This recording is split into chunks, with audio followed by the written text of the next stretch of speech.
कैलास राणा शिवचंद्र मोळे फणींद्र माता मुक्ती जळावी. कारुण्य सिंधू भवदुःख हारी तुझविन शंभो मज कोण तारे. नमस्कार, मी पूजा आपल्या चॅनलवर तुम्हा सगळ्यांचं पुन्हा एकदा खूप खूप मनापासून स्वागत करते. तुमच्या सगळ्या इच्छा स्वामी महाराज लवकरात लवकर पूर्ण करत ही स्वामींचरणी प्रार्थना करते व आजच्या या आपल्या व्हिडिओला सुरुवात करते. यंदा महाशिवरात्री ही 26 फेब्रुवारी रोजी आहे. वार येतोय बुधवार. तेव्हा या सुवर्ण योगानिमित्त जास्तीत जास्त भक्तांनी श्री शिवलीला अमृत ग्रंथाचे पारायण करावे म्हणून हा छोटासा प्रयत्न आहे. बघा, भगवान शंकरांची कृपा प्राप्त करून घेण्यासाठी शिवलीला अमृत पोथीचे पारायण करायचं आहे आपल्याला. तर ते पारायण करण्याच्या भरपूर पद्धती आहे. कोणी साप्ताहिक पारायण करतं, कोणी 1 दिवसीय पारायण करतं, तर कोणी 3 दिवसाचं. तर आज आपण 3 दिवसीय पारायण कशा पद्धतीने करायचं, त्याच पद्धतीने ज्यांना 3 दिवसीय पारायण जमणार नाही त्यांनी 1 दिवसीय पारायण कशा पद्धतीने करायचं हे आज आपण पाहणार आहोत. सगळ्यात अगोदर तुम्हाला मी सांगते 1 दिवसीय पारायण कशा पद्धतीने करायचं. बघा, वार बुधवार येतोय, त्यामुळे बुधवारी आपल्याला संपूर्ण पारायण करायचं आहे. सगळ्यात अगोदर सकाळी लवकर उठल्यानंतर स्नान केल्यानंतर शुचिर्भूत व्हायचं आहे. एकांतात पवित्रपणे बसून शिवाची पूजा करायची आहे व आपल्याला पारायणाला सुरुवात करायची आहे. मद्य मांस या गोष्टी आपल्याला टाळायच्या आहेत. पारायण चालू असताना 7 अध्यायानंतर घटकावर विश्रांती घ्यायची आहे. म्हणजे आपले जेवढे 7 आहेत 1 ते 7 अध्याय आपल्याला वाचायचे आहेत व 1 ते 7 अध्याय झाल्यानंतर थोडीशी विश्रांती घ्यायची आहे. म्हणजे जागेवर हललात तरी देखील चालणार आहे. त्या अवधीत देह धर्म आवरायचा आहे. जे काही आपली बाकीची काम आहेत ते जर आपण उरकून घेतली तरी देखील चालतील. त्याच पद्धतीने या वेळामध्ये तुम्हाला दूध फळे हा फलाहार घेतला तरी देखील चालणार आहे. म्हणजे या दिवशी आपला संपूर्ण दिवस उपवास असतो. सकाळ संध्याकाळ दोन्ही वेळेस महाशिवरात्रीचा उपवास असतो. नंतर तुम्हाला बसण्या अगोदर हात पाय तोंड स्वच्छ धुवायचे आहेत आणि नंतर तुम्हाला पुन्हा आसनस्थ व्हायचं आहे आणि राहिलेले पाठ तुम्हाला पूर्ण करायचे आहेत. म्हणजे जे काही राहिलेले पाठ आहेत, आता 1 ते 7 अध्यायापर्यंत आपण वाचून थोडीशी विश्रांती घेतल्यानंतर 8 ते 15 अध्यायापर्यंत जे काही राहिलेलं आहे आपण 14 ते 15 अध्याय आपण ते वाचायचे आहेत. अशा पद्धतीने तुम्ही 26 तारखेलाच एका दिवसाचं 1 दिवसीय पारायण जरी केलं तरी देखील चालणार आहे. कोणी साप्ताहिक पारायण देखील करतं. तुम्ही आजपासून सुरुवात केली तरी देखील चालेल किंवा तुम्ही उद्यापासून जरी सुरुवात करणार असाल तरी देखील चालेल. महाशिवरात्रीच्या दुसऱ्या दिवशी म्हणजे 27 तारखेला जरी तुमच्या पारायणचं उद्यापन झालं तरी देखील चालणार आहे. काही हरकत नाहीये. त्यामुळे 7-7 दिवसाचं प्रत्येक दिवशी 1 पारायण जर भरपूर जण करतात. म्हणजे एका दिवसात 1 पारायण, अशा 7 दिवसात 7 देखील पारायण भरपूर लोक करतात.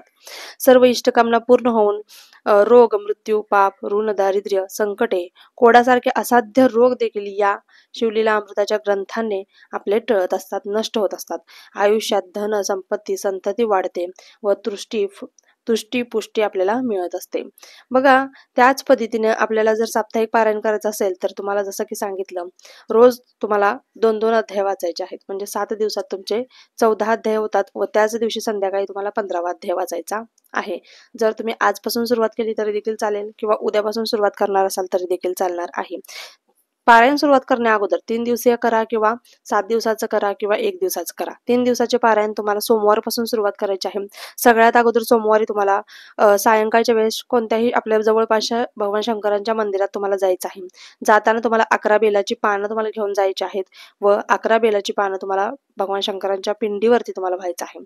शंकराचे यथाशास्त्र दर्शन घेऊन मी शंकरांना प्रसन्न करून शांती समाधान आनंद आणि तुमची जी काही इच्छा आहे ती इच्छा बोलायची आहे. प्राप्त करून घेण्यासाठी शिवलीला अमृत पोथीचे 3 दिवसीय पारायण चालू करत आहे. तरी हे कार्य भगवान श्री शंकरांनी कृपा करून पूर्ण करून घ्यावे अशी प्रार्थना त्यांना करायची आहे. व तिथेच किंवा स्वतःच्या घरी येऊन रात्रीच्या भोजनापूर्वी शिवलीला अमृत ग्रंथाची तुम्हाला पोथीचे पारायण सुरुवात करायचे आहे. आता 3 दिवसाचे पारायण आपण करतो त्यावेळेस तुम्हाला काय करायचं आहे, 5-5 अध्याय वाचायला घ्यायचे आहेत. म्हणजे सोमवारी 5, मंगळवारी 5 व महाशिवरात्रीच्या दिवशी राहिलेले 5 अध्याय तुम्हाला पठण करायचे आहेत. अशा पद्धतीने तुम्हाला रोज 5-5 अध्यायाचे पठण करायचे आहेत. बघा, सकाळी जर तुम्ही पारायण करत असाल तर तुम्ही सकाळी संपवा किंवा रात्रीच्या भोजनाच्या वेळेस म्हणजे प्रदोष काळामध्येच हे पारायण करावं. प्रदोष काळामध्येच तुम्ही या पारायणाला सुरुवात करावं. रात्रीच्या जेवणा अगोदर हे पारायण संपवायचं आहे. त्याच पद्धतीने त्या दिवशीच बुधवारच्या रात्रीच्या वेळेस तुम्ही जे काही नैवेद्य केलेला आहे, जो जेवणाचा प्रसाद केलेला आहे तो नैवेद्यच भगवान शंकरांना दाखवायचा आहे आणि तेच उद्यापन असं समजायचं आहे. त्या नैवेद्यामध्ये दही भाताचा नैवेद्य तुम्हाला आवर्जून ठेवायचा आहे. पारायण करत असताना दिवा तेवतच ठेवायचा आहे. दिवा विझणार नाही याची दक्षता तुम्हाला घ्यायची आहे. त्यामुळे अखंड दिवा 3 दिवस राहील याची काळजी तुम्हाला घ्यायची आहे. आणि जरी काही कारणास्तव विझला, फक्त पारायण सुरू असताना विजा तेवत राहावा.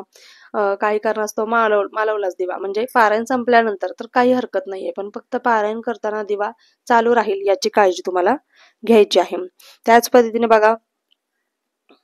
त्याच पद्धतीने ज्या दिवशी तुमचं पारायण संपणार आहे त्या दिवशी भगवान शंकरांच्या मंदिरामध्ये तुम्हाला जायचं आहे. जाताना तुम्हाला यथाशक्ती तुमच्याकडून जेवढे होतील तेवढे तांदूळ व पैसे घ्यायचे आहेत, म्हणजे दक्षिणा त्यांना अर्पण करायची आहे. मग तुम्ही 11 रुपये करा, 51 करा, 151 करा, तुमच्या पद्धतीने तुम्ही कितीही करा, पण यथाशक्तीने तांदूळ म्हणजे एक कुटुंब 2 वेळेचं तर पोट भरून जेवेल अशा पद्धतीने शिदा एक प्रकारे त्यांना द्यायचे आहे.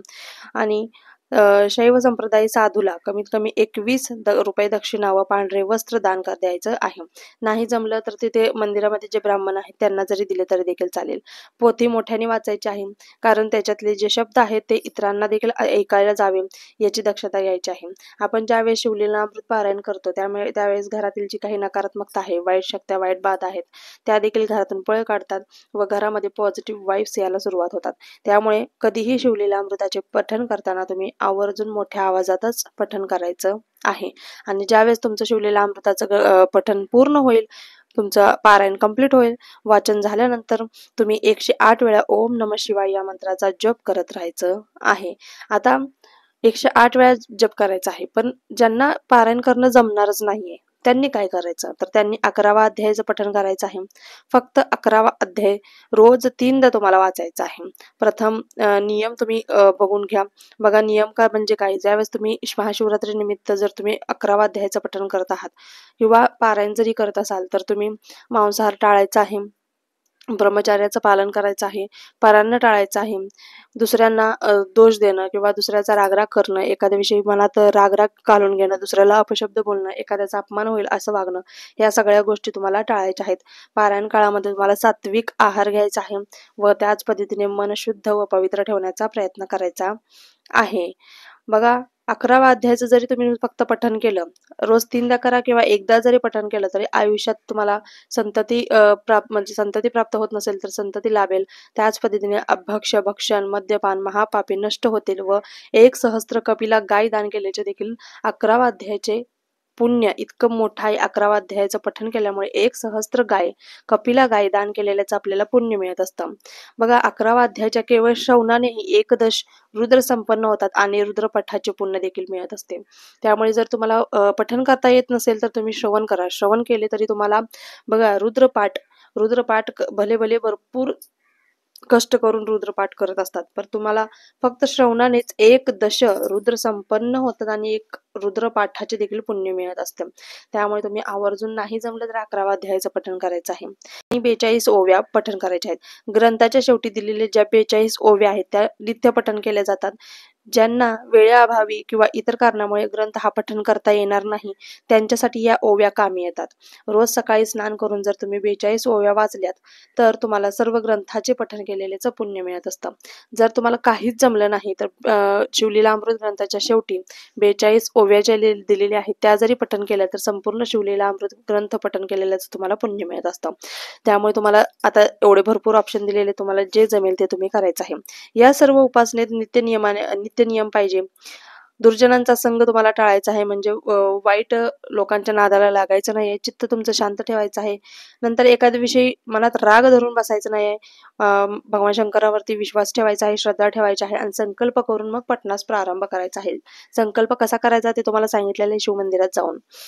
आणि तुम्हाला जरी संकल्प येत नसला तर गुरुजीकडून करून घ्यायचा आहे. पण तिथे ब्राह्मण असतात, मंदिरामध्ये पंडित असतात, त्यांना जरी विचारलं तरी त्यांच्याकडून शास्त्रोक्त पद्धतीने शिवलिंगाची व शिवप्रतिमेची पूजा करून जरी घेतली, संकल्प करून घेतला तरी देखील चालणार आहे. शिवरात्रीचा उपवास, शिवपूजन, शिवदर्शन, त्या दिवशी शिवमंत्र जाप, शिवलीलामृत पारायण यांनी सर्व इहपर कामनापूर्ती होते व शिवसायुज्य मिळते अशी परंपरागत फलश्रुती प्रसिद्ध आहे. बेलाची पाने, पांढरी फुले, दूध, शुद्ध जल, दही भाताचा नैवेद्य या साऱ्या गोष्टी शंकराला प्रिय मानल्या जातात. त्यामुळे त्यांच्या शिवपूजेत त्याचे फार महत्त्व आहे. त्यामुळे बघा, जर तुम्ही शिवलीला अमृत पठण केले तर तुम्ही नक्कीच तुमच्या जीवनात जे काही दरिद्री आहे ती संपून जाईल व तुमची इष्ट मनोकामना असेल, जी काही इच्छापूर्ती असेल ती नक्कीच पूर्ण होणार आहे. त्यामुळे तुम्हाला महाशिवरात्रीनिमित्त 3 दिवसीय शिवलीला अमृत पारायण जर करायचं असेल तर सोमवारपासून तुम्ही करायचं आहे. सोमवार, मंगळवार व बुधवार 26 फेब्रुवारी रोजी महाशिवरात्री आहे तोपर्यंत तुम्ही करायचं आहे. बघा, याचे नियम अटी तुम्हाला मी सगळे सांगितलेच आहे व प्रदोष काळामध्ये जर तुम्ही शिवलीला अमृत केलं तर अतिशय उत्तमच आहे.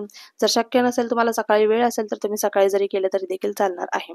अशा पद्धतीने शिवलीला अमृताचे पठण आवर्जून प्रत्येकाने करायचं आहे आणि ज्यांना नाही जमणार त्यांनी काय करायचं हे देखील याच व्हिडिओमध्ये सगळं काही इन डिटेलमध्ये सविस्तर सांगितलेलं आहे. व्हिडिओ आवडला असल्यास व्हिडिओला लाईक करा, शेअर करा, सबस्क्राईब करा. पुन्हा एकदा भेटू अशाच एका नवीन व्हिडिओसोबत. तोपर्यंत झालेली सेवा स्वामींचरणी रुजू करते. श्री स्वामी समर्थ. धन्यवाद.